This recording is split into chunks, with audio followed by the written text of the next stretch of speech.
திருப்பாவை 24. அன்று இவ்வுலகம். ஆழ்வார்கள் அச்சாவதார பெருமானை வாழ்த்தி பாடுவது மங்களாசாசனம் எனப்படுகிறது.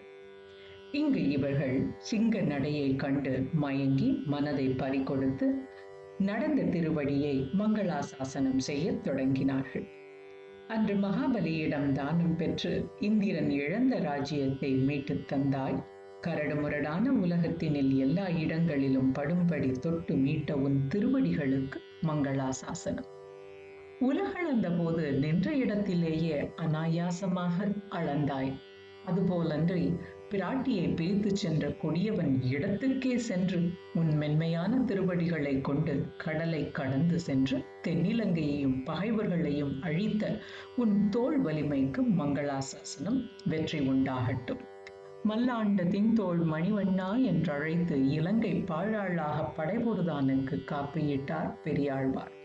ராவணன் விரோதி என்று அறிந்து வெல்ல முடிந்தது.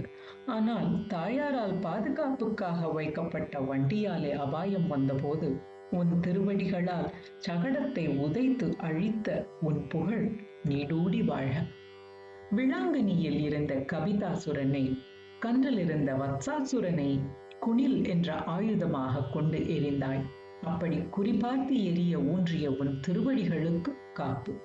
இந்திரனுக்கு படைத்த உணவதெல்லாம் தான் உண்டு. அப்போது பெய்த மழையிலிருந்து ஆயர்களை காக்க குன்றை குடையாக பிடித்த உன் குணத்துக்கு பல்லாண்டு. இவ்வளவு கீர்த்தியையும் பாடியவர்கள் அதனால் கண்படாமல் இருக்க இந்த வெற்றிக்கு எல்லாம் காரணமான உன் கைவேலுக்கு போற்றி என்கிறார்கள். சிலப்பதிகாரம் ஆய்ச்சியர் குரவையில் மூவுலகும் ஈரடியான் முறை நிரம்பா வகைமுடிய தாவிய சேவடி சேப்ப தம்பியொடு கான் போந்து சோவரனும் போர்மடிய தொல்லிலங்கை கட்டொழித்த சேவகன் சீர் கேளாத செவியென்ன செவியே. கஞ்சனார் வஞ்சம் கடைந்தானே, பஞ்சவர்க்கு தூது நடந்தானே, ஏத்தாத நாவென்ன நாவே, நாராயணாவென்னா நாவென்ன நாவே என்பது போல் என்றென்றும் உன் திருவடியை தொழ, உன் சேவகம் செய்ய, உன் வரவுக்கு காத்திராமல் நாங்கள் வந்தோம். பாவை நோன்புக்கு வேண்டிய பறையை பெற்றுக்கொள்ள இம்மைக்கும் ஏழேழ் பிறவிக்கும் பற்றாவான் என்று இன்று யாம் வந்தோம், இறங்கு என்கிறார்கள்.